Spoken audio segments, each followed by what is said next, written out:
This for anybody trying to bring war to me. Tell them to get off of me. But my dolly how I'm supposed to be. Cause nobody ever fought for me. This for anybody trying to bring war to me. I'm prepared for the casualties.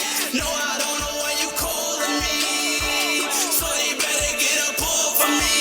This for anybody praying that I'm downfall. Cause they wanna see me lose. Cause they wanna see me snooze. Front page paper on the news. Rappers wanna see me on the news. Critics wanna see me with their hands. So-called bros hate the way I live. I never did. Understand it's fake-ish. Bitch, you try to escape-ish. And when I see a clown, I rise up like Pennywise and embrace it. Look at my I ain't blinking. What you thinking? I see you watching my brain. Crusty crab in a barrel, you blinking. What do you see in my eyes? You think I'm a front or a hole in disguise? You think when I said that I did it, I lied? When you heard me represent, it was in mine.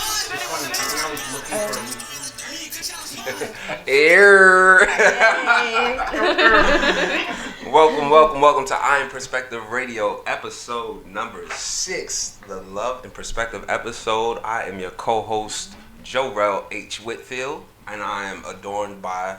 My name is Nasia Alam, and I'm excited to be here with you guys as always. You sound excited. I do. Yeah. You sound funny. You sound like you dreaded this episode. Yeah. Oh, Love. So I'm really excited because this is one of our favorite topics that we talked about. I'm Perspective. We have been facilitating conversations around the tri-state area and around the country for 3 years now. We've talked on all subjects from culture to sex and spirituality and religion, and by far one of our most requested and talked about subjects is love and perspective. Right. So, everybody wants some love. Everybody wants some love. Yes. Now this is I won't say the surface because we got some amazing guests today and we might get really deeper than surface, but Nessie and I have been talking for years about like what kind of conversations can we have. Last week, or actually the week before that, we dropped porn for the first time. It was like we breached an imaginary wall. Yeah, we went through the porn wall. We bust through that thing. Yeah, So. Jarrell texted me, he's like, my friends don't even care that I have a radio show. They wanted to know how you got so many Daisies in the room. And I'm like, what does that mean? What are they doing right now? Nobody know. Oh man, how'd you start? They're like, yo man, how you get all those brown girls up there in the show? I'm like, son, I'm from Queens, man. This is New York. This is how it goes. So we breached through that wall, and there's a lot to talk about on the levels of love. But we are gonna jump into all kinds of conversations today. We have, like I said, we have a wonderful panel. We have wonderful guests. We're going to welcome in a second. We also have, if you can see online, we're coming to you from YouTube, WEMS Radio, also WEMSradioonline.com. And we have some awesome questions today from our Iron Perspective deck. You see these on the table here, but these are coming soon. These are all prototypes, so y'all are into this is like a beta stage right here. But we have some decks, not only but these, but we've also had a lot of ideas of how do we introduce conversation when we're not around. So we've seen some question decks before, but we're gonna come out with our own series where you could just be in your household with your family, and it's like, hey, let's talk about not love. Let's talk about something else. I was gonna say, is this gonna put families in their feelings? Yeah. Right. Maybe well, you know, if someone's going to be in there. Can't wait for the holidays. So we released this Love and Perspective deck last year during the summer. We had some Love and Perspective based events, and you know, they did really well, and so we're going to bring them back out for you guests. We have a wonderful group of guests. They just jumped in. I literally just called them yesterday, and I was like, hey, you want to talk about love real quick? I said, love? What? I'm up there. Super Bowl Sunday, what? You couldn't turn the You know how hard it was to find a man to come in on Super Bowl Sunday. We're recording this in advance, so this is not a live recording. We will be showing this on February 11th, Valentine's week. Welcome to you all today to the past. So I'm going to actually let you guys introduce yourselves real quick.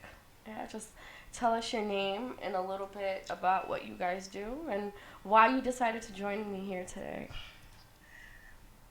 Not all at once. I'm Landa Hernandez, and I'm a good friend of Nussie. And she knows that if she calls me and says, hey, I need you, then I'm like, all right, I'll be there. I am an executive assistant at State Street and president of my company's Toastmasters. So we do a lot of stuff with conversation and getting people up to speak and public speaking. And this was another opportunity for me to get in front of a mic and talk about a subject that's very taboo for me. And speaking of Toastmasters, we were just at Landa's job a few months ago doing the public speaking perspective at Toastmasters. So I want to bring that up. And something else she did not mention is She's good for that. She's Man. good She's for pulling that. this. she saved in my phone as Landa Flanda. Flanda. Right, so she makes the most incredible flan. So Flans are fire. Thank you. I love Yes. people who have amazing shit and they just don't mention it. They're just Right. like, oh yeah, world-renowned flan around. Everybody knows me. I'm the flan lady, so you know everybody has the pasteles lady and the, I'm the flan lady, the coquito person, the coquito hookup. I'm the flan lady. Like everybody at church be like, okay, need to put in my order. I have an Excel spreadsheet with all my orders, so during the holidays I'll be home baking like crazy. But What's up? So I need your contact info. yes, See? I will. Already. I might have a card on me. Yes. we will post all that information for everyone so you can order some flan from her. For sure. All right. So my name is Patrick. I'm a nurse for Group Homes Developmental Disorder, and I also have a writers collective. We meet up every week in Harlem, and I'm a screenwriter and a writing coach. So You sound like you got your lover's voice on. nah. I got my DJ Easy Patrick. But no, honestly, this has all been like a part to a whole. Once she said it, all I thought was, but the Super Bowl. And then I came back to it and I thought, every time I do something a little bit different, be it poetry, be it open mics, whatever, I get a lot out of it. Like you saw me with my notebook before, because I'm like, just being in this room, all these thoughts coming through. Let me get them out. Great. So, yeah. Excellent. Great. Well, thank you for sacrificing first quarter of the Super Bowl. Listen, the Niners are gonna shut it down. It's Hey, fine. in the future, you guys will know. We will know. I'm mad. Both teams are gonna play This is hard. aired, yes. Both teams are gonna play hard. All right. All right, well, I'm rooting for the Chiefs. Hey. Because I'm from Philadelphia and Andy Reid, so Okay. I gotta Look at stay those true. connections. You've been through it. I've You've been through it. So everyone I'm here an has a Eagles different fan, perspective. So just like, It's, watch out. at least it happened. Sports perspective. Right, a sports perspective. But I am My Life in Yellow. I am a spoken word poet and street artist. So I write a lot about love, the lack thereof love, the feelings all around it, whether they are joyful, sad, or indifferent. There's so many emotions around love. Even That asking last one, people. that indifference. Yes, indifference. What was your name again? That's awesome. I'm also a spoken word artist. We've talked about our craft before, and a lot of people think poets and spoken word artists like we're masters of love, and we're terrible at it often. People always like slide into my DMs like for advice, and I'm like, oh child. Great. So Alright. you guys got that out, Yes. Don't holler at your local poet for advice. Well, actually, since you mentioned that, the first question that pops Shots up. already. How important are social media interactions? What's okay, not okay? And are there any restrictions while you're in a relationship or before you get into a relationship? This is how I'm gonna be the whole show. Right? Yes. And so you just said people hit up your DMs. I think people hit up a lot of DMs. Landa, you have a story for us? Okay, so I'm a huge Prince fan. Okay, so people automatically assume that because I'm a Prince fan that I am Darling Nikki and I want to grind. And I get the most ridiculous DMs. And when when I don't respond, then sometimes they get like angry, or I'm not what they expected to be. You know, they'll say really. I very much pride myself on being an intellectual and very cerebral person, and they'll be like, "Hey, baby, how you doing? You know, you look really good. You know, you look really." I love that everybody has a mind voice for people that hey, thing. What's good? You know. Why he sound like he just about to break out a mean 16? You know, it just be like, and I'll just like wait, like stop. And I recently had, I have a lot of male friends. I'm a very alpha female, so I love men. I love and I hate them at the same time. Sometimes I hate them a little bit more than I love them, and this is why Nessie got me to get down here today. So I had a good friend who was also a Prince fan, and he invited me to go with him to Vegas because he needed a date. He wanted some RM candy for a wedding, and I'm not gonna pass up a free trip to Vegas, you know. So I'm just like, all right, I'll go with you to Vegas. Then it just took a turn. It took a really strange turn. It became like, hey, good morning, sunshine. I started getting these sort of romantic kind of text messages. And I'm like, whoa, it's not that kind of party. And then he just completely lost his mind. He sent me a text message with the lascivious Prince song that I know every lyric to every Prince song, by the way. So I knew how this song was going to end. And it wasn't ending the way I was like. I've heard this one before. Don't you ever. But the ending of the Prince song, Prince says, I want to F the left side of your mouth. Just the yes. left. Yes. So he says the first line, he says, excuse me, I'm not saying this just to be nasty, but I sincerely want to F the taste out of your mouth. Yes. So we go from being platonic to him wanting to F the taste out of my mouth. Nice. And I'm like, dude, like, what are you doing? It's like shut down, like total misfire or miscommunication. So for me, it's a nebulous state to be in because people, and then he went on to this whole thing about, just because you don't feel that way doesn't mean I don't feel that way. And it was crazy because it was so one-sided. And what upset me about it was that he didn't care about my feelings. It was, he wanted to F the taste out of my mouth, but he didn't care if I wanted the taste F out of my mouth. High ratings. Okay. So I'm really happy your taste buds are intact. My taste buds are intact, yes. Do you think people know you from social media? Well, I would think they do, because if you look at my Instagram, is all like the Dalai Lama and all kinds of inspirational stuff, and and I think that's what really upsets me, because it's not that. And I used to love to post bikini pictures and stuff like that, and I stopped because of that, because I figured, well, maybe they're getting a different sense of me. I just think that people end up having this perception or this idea of who they want you to be. Perfect. That's exactly it. And so he was acting on who he wanted you to be for him. And I've written, it's funny, I've written a poem about this where it was like ode to all the men who have slid into my DMs, but that's not actually the title, but that's actually the title. But I think that they fall in love or fall into lust with this perception of who they think you are, and they've probably missed out on all the cues, but they're just picking and reading into what identifies with their desires the most. So he was looking at you in this way that you might not perceive or show yourself, but that he was picking up on those moments where it fell into the narrative. Well, that's exactly what it was. So what about these men? What do you guys think? Have you ever slid into a DM? Hey, shout out to all of the professional DM sliders out there. I see you.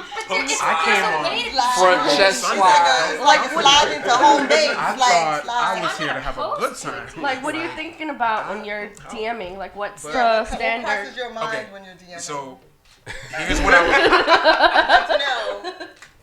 I'm happy to be here on Super Bowl Sunday. And I thought we were all in this together. But So wait, this is a perspective. No, let's be real. I'm gonna be real. Patrick's not all men, guys. I'm not all men. But I'll talk legit about it. From your perspective. got off of Instagram for 2 months. Just got back on last night, actually. So it's funny, this is the first question. I can tell you straight up, the algorithm, whatever the hell they work with it on, it's an infatuation machine. Because they're trying to give you that dopamine fix so that you can keep re-upping and re-upping and re-upping. So anytime you see an alert, whatever, you know something you like's about to be right there. So as much as people get this idea of you that might not be real, it's catered to giving people what they want, and they'll forget they saw whatever doesn't fit what they want because they're getting a flood of what they want. Yeah. It's like you're going to ignore leaves in the pond because you're here for the water. And the leaves might be the whole story, but all you saw was the water. And all of a sudden, when you jump in, you know, he did say he frozen. was a writer, didn't he? Yeah. He said the leaves in the water. That was the trash blowing in the wind. So Kate, let me ask you. I don't think you can really get to know somebody. No, you can't know someone through a social DM. media. But more than that, How do you DM? Is still the question. Oh, how do I DM? Pretty simple. Oh no, it's real simple. I'm here for all the lulls. My DMs are cracking jokes about anything or everything all the time. Everybody can catch one. I got jokes about the pound. So your initial slide in is humor. Always. Okay. Yeah. All right. And that could work. That could work. Yeah. So what I'm hearing, especially with the interactions, because we started this question off with how important are social media interactions. I hear just a one-way kind of alleyway. Be it you put up certain pictures and if someone perceives you a way, or if they slide in your DMs, it's because they envision you a certain way. You know, I know when we talk about perspective and when we often talk about getting people offline, off the internet, and face to face, because we see a lot of one-way interactions. You know, be it sliding in the DMs or commenting on somebody's status or whatever. So I'm just putting my 2 cents. Yeah, on no, what I hear. that makes sense. Man, it's just one way. So how do you think is a proper way, or what's your opinion of how one should approach you? Because I don't think it's wrong personally. Like, DM slide. I'm 100% open to a DM slide. Right. I am a single, available, gorgeous woman, and I am available for DM sliding. But if you have to be authentic, you have to be in your bio. Available for DMs. No. But she'll get certain things if she does that. We live in 2020's America. She will get certain things. I think it's really about authenticity and coming at, like, knowing that you're talking to a human. Like, people are on their keyboards, not forgetting that there is a real human on the other side, and it's not like a cat call down the street. Like, DMs are like the virtual cat call sometimes. And if someone comes to me in a DM that I've never met, but comes to me real with a question or humor or a response to my story, I engage and I am open and I am willing. But when it comes in like, hey, you single, or hey, like, I was just like, oh, dude, no. What's the worst DM? So, you know what? I'll give you the last one. That was really offensive to me before we go on to the next question. Please, next. So, I got a message from someone. From somebody in the and I've had I've had this conversation, do that. but they said namaste to me. That was offensive. What ethnicity? Namaste. I am Bengali and Muslim. Don't namaste me. I am not Indian. I am not Hindu. And even if I was, and they were not Desi to be saying namaste to me. That's they all were like, that's all I'm I just need like, to know. and so I was like, listen, don't say that to me. Like, I had to like really like put him in his place. He's like, I don't get it. I don't understand. And I'm like, listen, I'm gonna tell you, I'm gonna rip you a new one right now because I'm like, how dare you? And this is someone who swore they were woke and all that stuff. He was so blindsided. He was like, oh my God. I was like, no, I'm not the namaste kind. Right? That is not the password. Like, that's a shirt, yo. And really, I am so, not the namaste. And I'm asked, so that brings me to my My next perspective, question, dude. right? What is the difference between a preference versus having a fetish, right? So dating specific races or certain looks, what's the difference, right? So you could just be attracted to a specific type and it looks like you have a type, or you could really like actively be looking for something. What? And anyone can answer this question. Does anyone have a preference or a fetish?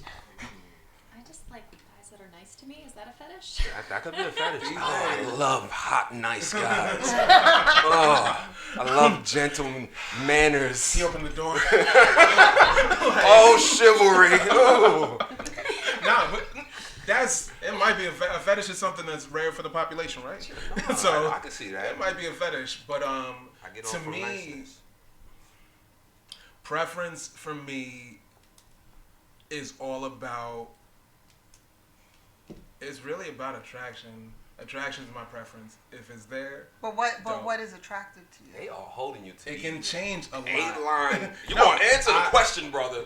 Do you okay. find yourself always with a particular type of woman? No. Okay. Patrick's like, get out, can't leave. No, this is a great question because You're we talk sitting about. in the middle. You can't escape. Yeah, you put yourself there, brother. Been locked up. We talk about preference, and Nussie brings up a good point Yeah. because of like, there's a thing of, oh, I prefer Asian women. Just speaking in general, Right. and then because this is a thing, especially with Asian women, of being Get fetishized it now? or Yeah. being like, oh, I just really like Asian women, or do you do it? So that to me is a fetish. Because the fetish to me is What's the difference? Yeah, what's the difference? the difference is just give me that, all sizes fit. I'm kind of just looking for that first, and then I'll figure out the rest later. So a fetish is Got it.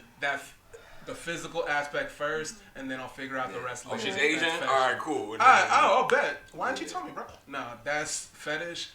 Preference is this is what I'd like, but here's the values I need first. So Values. it's not interchangeable. Like I need a foundation that's inside. Cause you ever seen somebody who's mean when they were little and they grow up and then they got a mean ass face?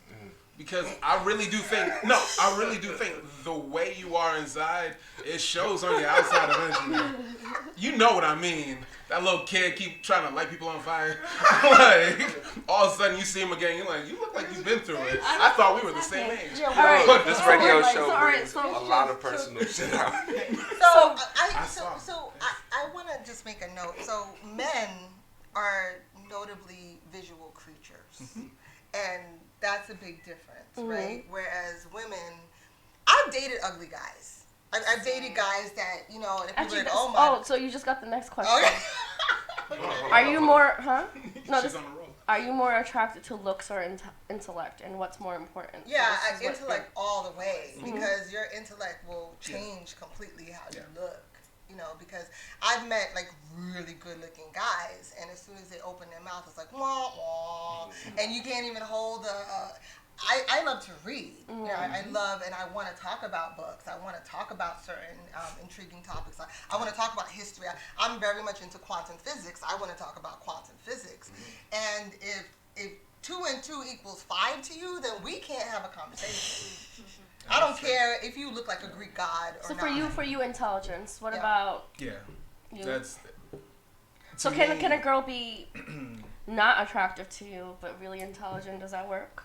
attraction has to be there. Okay. Physically. But attraction starts with the mind.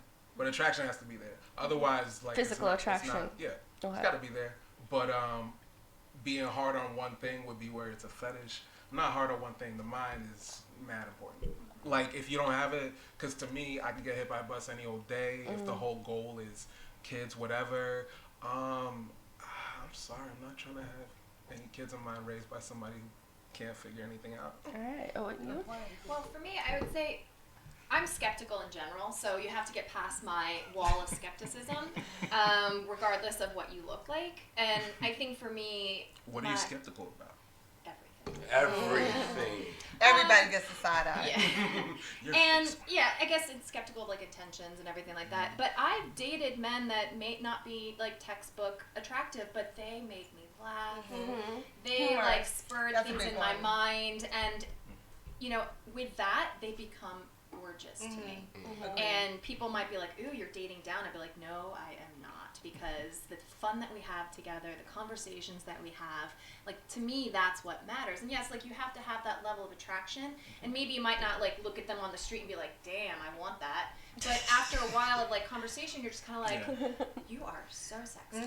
Like you're Attraction that grows. and all and like everything. Like give it to me. Like it's like I don't know. Attraction grows. Attraction grows, and I feel like that's the stronger attraction. I like to throw that in for men as well. I think we get a bad rap of just liking physical. I think we are naturally attracted to physical things and beauty.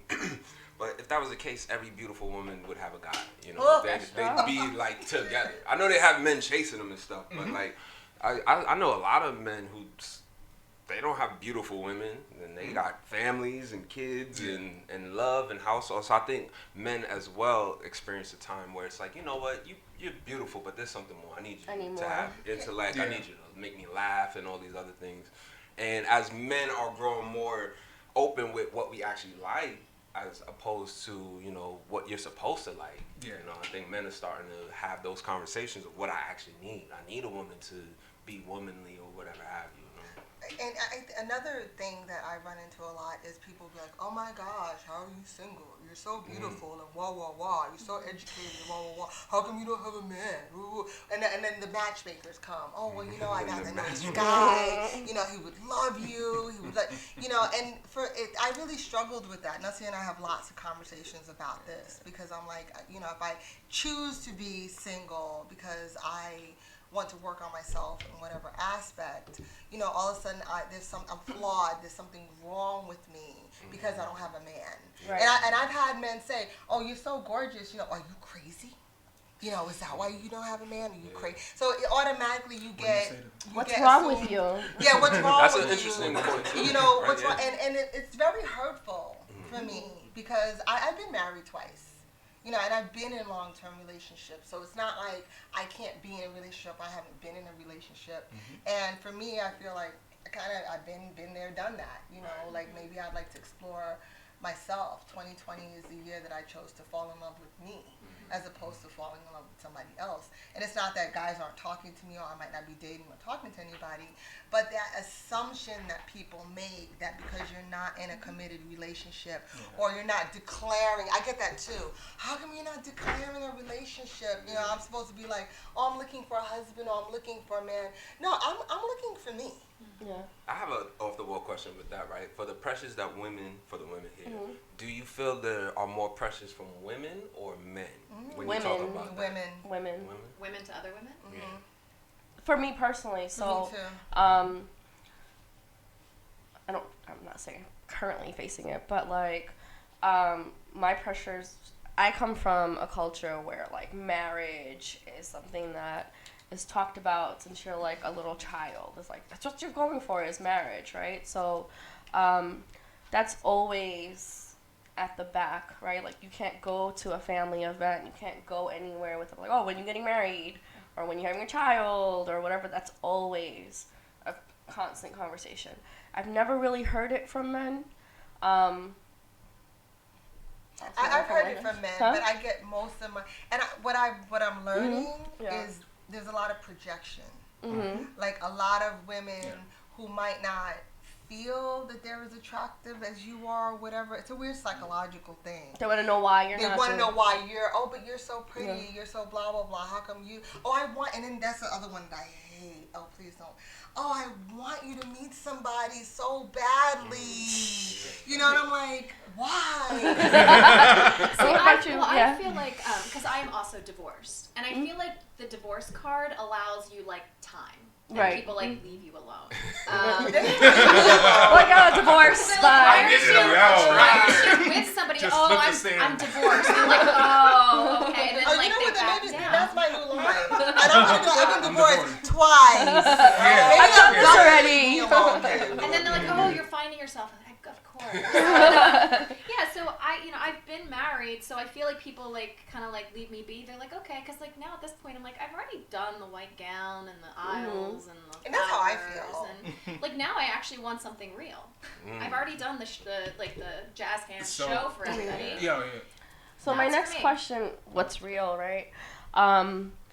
There are a lot of different types of relationships out there now, right? People are practicing all sorts of different things. For those of you, and really all of you can answer, right? Now that you have been divorced, you've already been in a relationship, are you guys open to something different than what you may have been? Unconventional. Like, what can that possibly look like if you're not looking for marriage, if you're not looking to settle down, what does that look like? What are you open to? And this goes for everybody sitting in the room right now. What's conventional? Well, let's say the conventional is you get married, right? Yeah, like let's that's say the goal. monogamy. It's the Yeah, monogamous and marriage is conventional. Kids and stuff.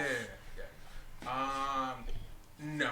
So from where I'm from, Norwalk, Connecticut, I've seen so much. Like, I remember people were talking about poly when I was in high school, and I've seen so many people try so many different things, and at least in my experience, it doesn't work unless you kind of have always been that way. What, poly? Yeah. Okay. It doesn't work. It doesn't work unless your mind has always been that way. Otherwise, you're trying to. So what about you? Cause for me personally, I'm so, clear that those don't work. Huh? I didn't wear my chair today. I'm asking. So we're not talking about other people here today. We are talking about our perspective. I see the mirror because I do this, and then people call me out. I'm like, "What are you talking about? I'm answering the question." Yeah. Like, no. What about you? I'm telling you how I came to my conclusion. Which I get that, but we're on a radio show here, and so. Spilsbury living room. Okay. Conventional, yes. Conventional, got it. All of that, just to get conventional. Conventional. And the winner is. Conventional, but the marriage doesn't have to happen. Okay, so you don't have to. Okay. I agree. I would like a conventional monogamous relationship. There does not need to be wedding bells, but I want commitment. Same. And then she looks at me. I'm really in a strange. I'm in a very nebulous state. I also feel that the less you look for something, that the more it finds you. I think that because I'm so anti-relationship right now, I have lots of options. And I'm so indifferent about it. I've been married. I have kids. I know what it's like. I know what it's like to have a man madly in love with me. I know what it's like, and I really don't care. But if I were to be in a relationship, I am very old-fashioned and old school, monogamous. I'm very much afraid of diseases. So I'm just really that's rare. Yeah, so I'm just go with what you know. Yeah, I love how that comes up with everyone. Because I'm always in my head. That's the thing. For me, it's for me to get out of here. It's just because I'm always thinking oh my gosh, what about this? What about that? But if I were to go down that path, it would totally be, and it would have to lead to marriage because there's life insurance and other practical things involved. The third time is the charm. No, I don't see. That's my problem. Is I don't believe in the charm. I have 2 divorces. Okay. Yeah, me too. 2 divorces. I'm good. So we have 4 between us. Okay. So we're gonna go over to the next question. Is a person responsible for staying a certain level of attractive, or should love be unconditional? I would say there's no requirement that they have to stay attractive, but there is something physically, but there is something attractive about somebody who takes care of themselves. That's a great because answer. it's self-love. Yeah. I'm looking at you don't have to have the 6-pack till the day you die, but if you stay healthy and are actually caring for your physical body so that you can stay with me as long as you possibly can, that matters. They have to stay mentally attractive. Mentally attractive. Yeah. Okay. I think they have to stay mentally attractive, and that's a part of it. Mentally and just emotionally attractive is important to me. And so some of the bodies are going to change all the time, but there's ways that you can harm your own body because you just emotionally don't care anymore. And that's not emotionally attractive. It doesn't have to get to a point that I need it at, but if I just see you just kind of harming yourself nonstop, you're like, whatever, I'm like, yo, what's going on? This is sort of saying you don't care about anything. Okay. So it's mental and physical attraction. Currently, we have, and I watch them all. I'm so guilty of this, but I watch a lot of reality TV shows. A lot of it, like every single channel. There's 90 Day Fiance, Married at First Sight. I've watched these too. 7-Year Itch. There's a whole lot of stuff out there right Love and now. Perspective gonna be a show? Like, Maybe Love and Perspective will be a show. We got a whole people throwing platform. chairs. And so I've been watching these religiously, and so the question is, I come from a culture also where arranged marriage is a thing and has been a thing. Would you consider an arranged marriage by either professional matchmakers or family members if they were to come to you and like, I got the perfect person for you? Am I allowed to veto? I mean, you could always run away. You could be the runaway bride. Like. Rose Springer, you gonna be out? Well, I did live in Lancaster, Pennsylvania for 10 years. Would you ever go on? Okay, better question. Would you ever go on The Bachelor or The Bachelorette? No. Small world. Hell no. Me Yeah. no. Me no. No. Oh, for the lulls or for like a relationship? Like for the jokes, it'd be hilarious. I mean, for the jokes. I might do it for the jokes, but, Yeah. you know. That's a cartoon of love to me. Cartoon of I feel like I haven't really, I don't really watch TV. My roommate watches The Bachelor and Bachelorette, and I peeked my head in a few times, and I won't lie, I've What did fallen you see? down the DM. It's hard. The It's DM, hard, like, or not the DM, but the Instagram, like, black Rabbit hole hole. of, like, you know, who Hannah Brown married or didn't marry. But anyway, I feel as though, like, when you're given this set of human beings and you're going on all of these experiences with them, like, you can fall for someone. And I do believe that in those situations, like, there's a lot of drama and, you know, all of this interactions happening, but I do think that you can connect because it's really about time, you know, being in their presence, seeing who they are, and being exposed to their soul, which can allow you to fall in love. So I think that you can fall in love with someone that you spend a great amount of time with if you're open to it. And in these situations, I think they're open to it. Yeah. So my parents are actually a product of arranged marriage, and you know, I'll be the first one to admit there's definitely the bad stories, but then there's also the really good stories. Like my parents, they're like best friends, they do everything together, and it worked out well. And so even in watching these shows, I have this personal, like, idea, right? I'm like, if I ever really, really needed to, I could just go get arranged, right? Like, if that would be my backup, right? Like, oh, okay, I won't really, but, what? Don't laugh at me. I won't really be alone. No, that's not existent in American culture, traditionally, right? And so what do people do, like, if they really want love, right, and the traditional methods, online dating, all of that stuff is not working for them? What do they do, right? And so some of these shows, and like I said, I've been watching them, there's actually a higher percentages of them working than not working, surprisingly, right? And so that's why I did pose that question, is like, sometimes it works. It works as easily as regular dating, when you're taking a chance either way. I think, like, especially like dating in New York, there's 8 million on this island. Surely I'm going to meet somebody better than you, and there's just too many options. So if your dating pool is limited and smaller, then there is the possibility that you allow yourself to actually connect rather than being looking for the next thing. And it adds like one thing that I think kind of pours concrete on relationships, or at least makes them a lot stronger. The family being in it too. So I think when it's arranged, odds are the family's all cool with each other, and when they're all together and they're all like championing it, that stuff kind of like glues relationships together. I've seen plenty of people who I'm like, maybe once the family's cool, it just like glues it together. And it takes so much now for anybody to even date anybody and be anywhere near their parents or family or anything like that, that it's kind of just up to you and the other person and how the two of you feel. And the second one of y'all feel, there ain't nobody to try to convince you. All your friends like, yeah, I never liked them anyway. Man, why don't you hit up? Yeah, that's a great point as far as families with arrangement, or when you're talking about your culture.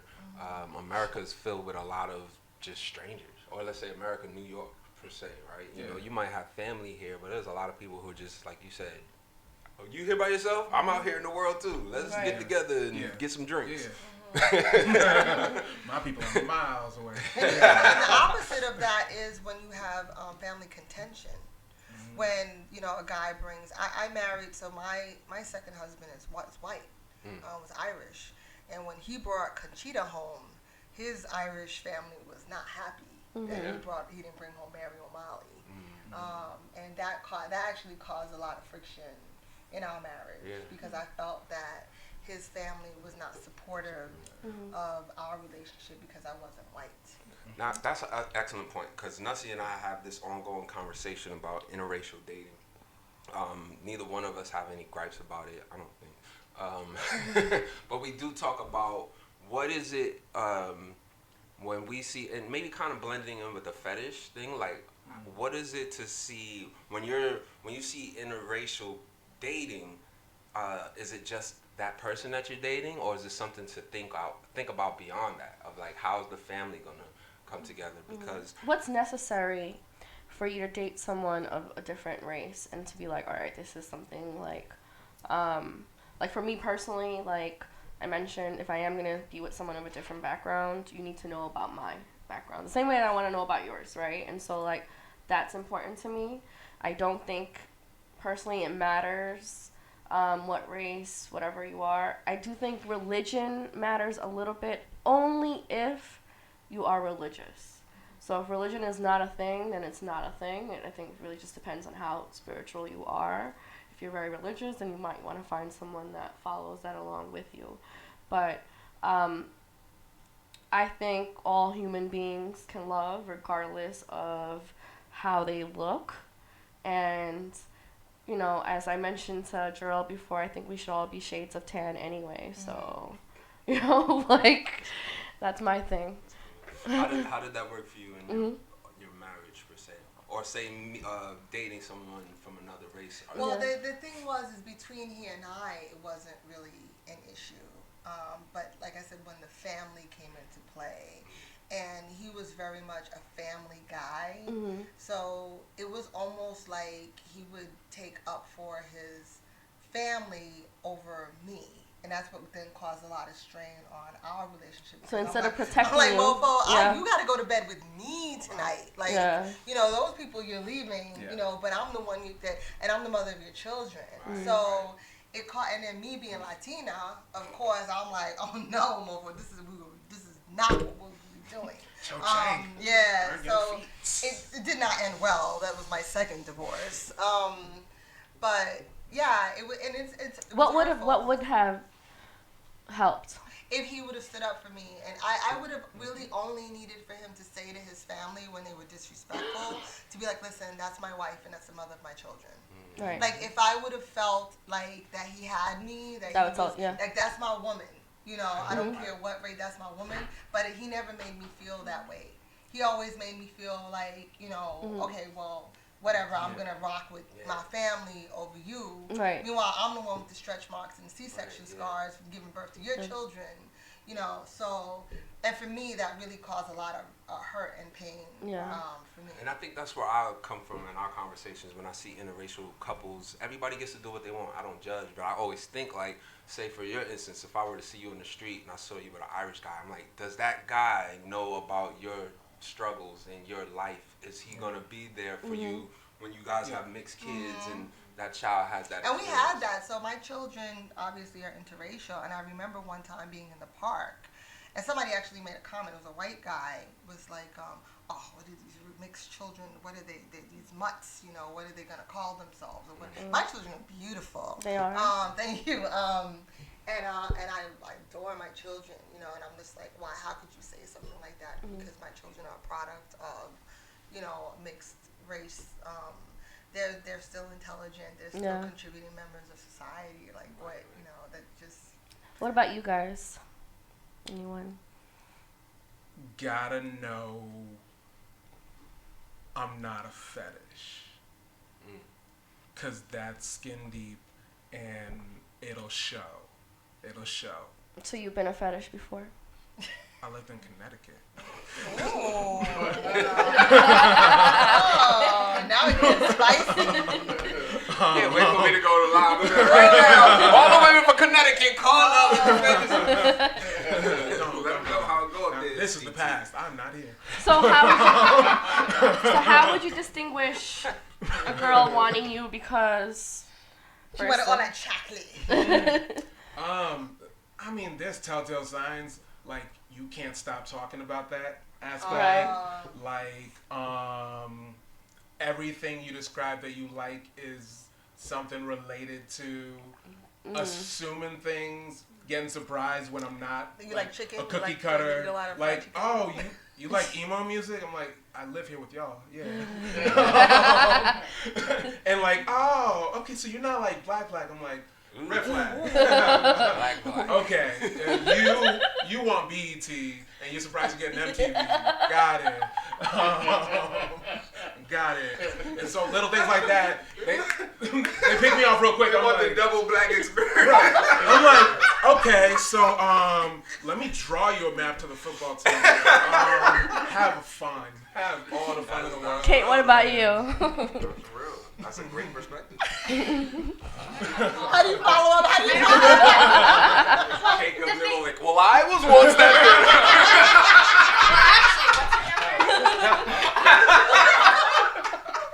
Six.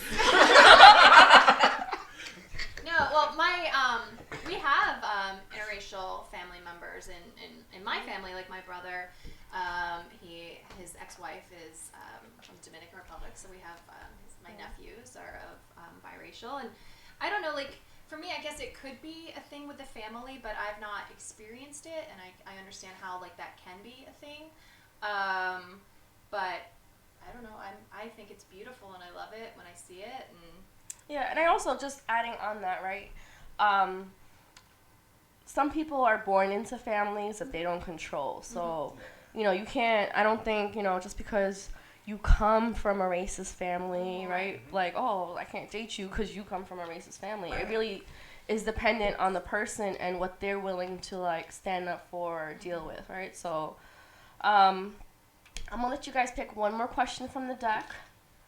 Each one of us. Each one of us pick one question and then, right? ooh, ow. I mean, I don't see nothing, so whoever wants Oh to. God. All right, can you read it? Is it okay? Can you read it? All right, I'll start. Okay. Does political affiliations, ideologies matter? Yes. Yes. Very. Concur. Isn't that a weird thing?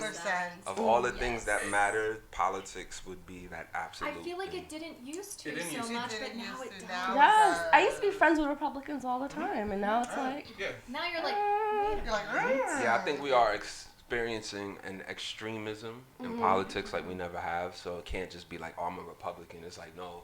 Now Where do you Republican stand? means like, Yeah. you stand in a certain like way. this is not just financial reasons anymore. Right. This is not tax bracket. Yeah. This Right. is something else we got to talk about. And all this, it feels like the simple problems before, like, I could understand the Christianity things, like some things are against your religion. I'm like, that's you, that's not me. But once it got extreme, I used to say from go, I'm not mad at Trump. I'm not. You have to. He's always been the exact same person forever. That's a different I'm show. mad. You try to open It's up real. hour 2. I'm mad at all the people who could rock with it, because that means there's parts of my humanity that you Just are not. negligible, or you might be like, but you're the exception. Like, not No, today, no. not tomorrow. So what's your the day question? after. Should there be any backlash or judgment for someone wanting to date only a specific group?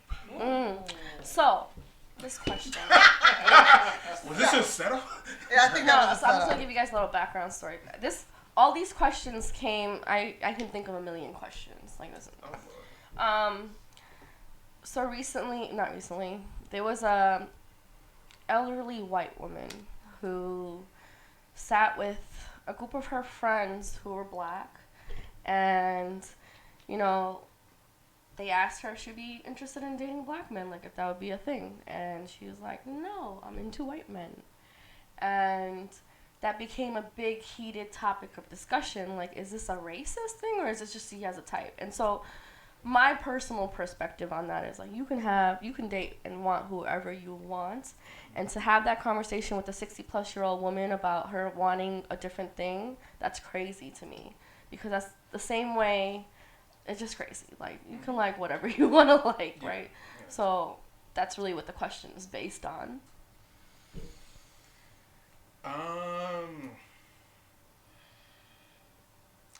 Only if it's a fetishy sort of thing, and only if it's like kind of shameless. So if it's that you want to date that group, cool, awesome. If the way you prop up your choices is putting down all the ones you wouldn't choose, get out. That's it. Like a lot of people will follow up that question with, because they're like that and they're like that and they're like that, and it's like, you're doing too much. You say less, you're good. Londa, you got your question? Oh God, you know, I love you. Why you gotta start it like that? Because my question is, what is love? Oh wow. Wow. Okay. Interesting. Right. I don't know how we didn't start the show off. Well. That's how we usually do. But that's how we'll end it. Yeah. So the quantum physicist got the "what is love" question. And I'm wondering, how did I author this? What did I do? Wow, what is love? Wow. Wow.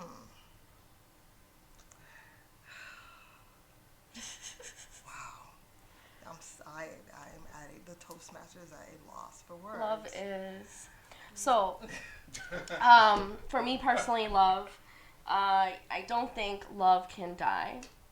I think people misuse the word love, and if you ever really love someone, you'll always have love for them. That's my personal perspective. Whether or not you're in love with them, that's a whole different story, right? But I think if you ever really felt love for someone, deep down somewhere, you're always going to care about that person. I don't think you can just turn it off and be like, oh, yeah, no, I don't love them anymore. I don't think... Yeah, I concur with that. I think there are some people, and there are some relationships that I've had that I can genuinely say, I still have love for that person. If that person ever were to need me or reach out to me, like I would still be there for that person based on, whether or not we worked out as a couple or whatever. Right. But I still had a deep love, or have a deep love for that person, and would still, I wouldn't leave that person in a lurch. Yeah. But I don't know, when I see that question, I just see so much more. Do any of you have anything you want to add? Yeah. I think love is choosing something someone else needs over something you want. And just choosing that over and over.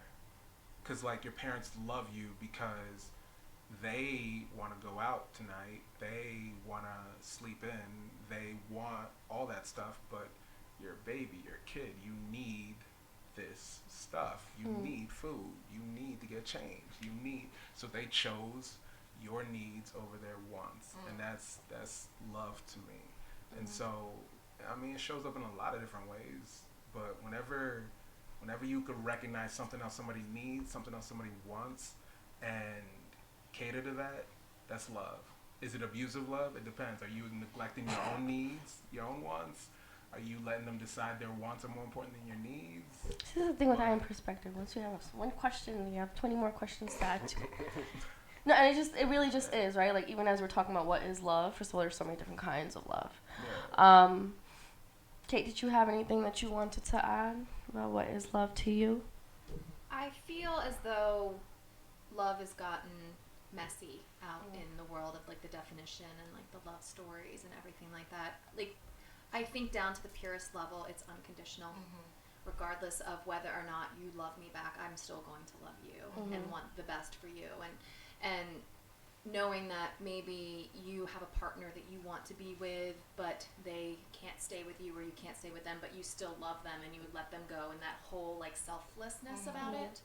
And I do believe that ultimately love is a bond.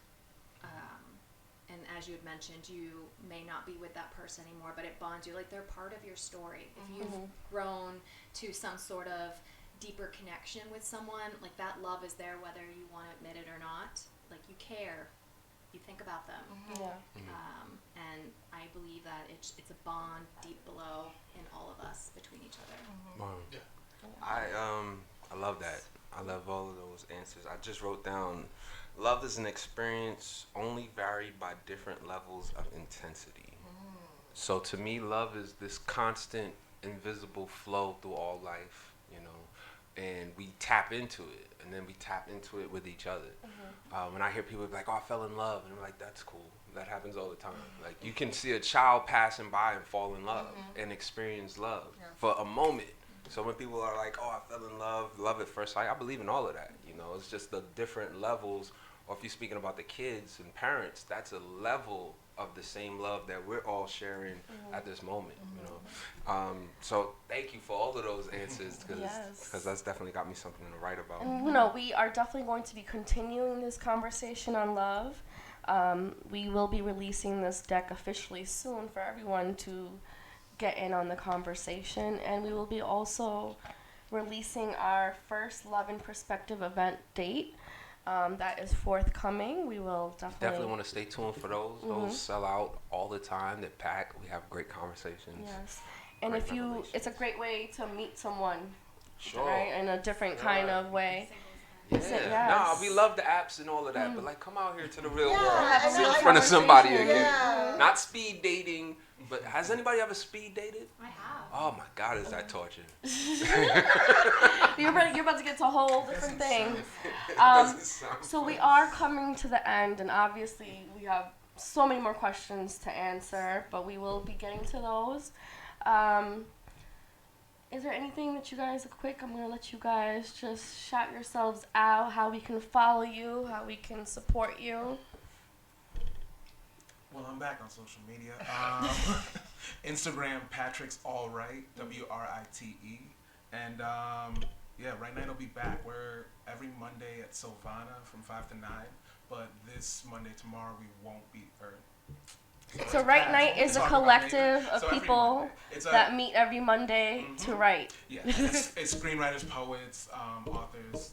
And this is Uptown, Harlem, New York. Yes. I am My Life in Yellow. You can find me on Instagram at mylifein.yellow. All of my poetry and street art and links to events are there. Excellent. I am Landa3121. That's my IG. And my Flang page is Congana Flang, Congana. Every time you say the words, I want Congana. Mi papá me decía, hágalo con gana, no lo haga. And that means do it with passion or don't do it. So that's why my Flang is so delicious, because when I do it, yo lo hago con gana. Yes, that's right. Mucho gusto. Excellent. And you can find us at I.mperspective. On Instagram, Passionus, and Illis Lyricist on Instagram, www.imperspective.com.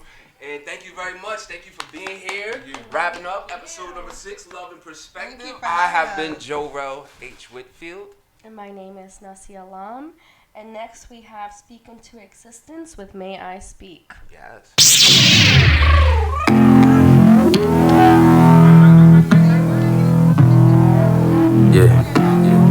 Shit. It's for Nipsey, man. West Side, Aces, Brooklyn, Fame Life, Rap School.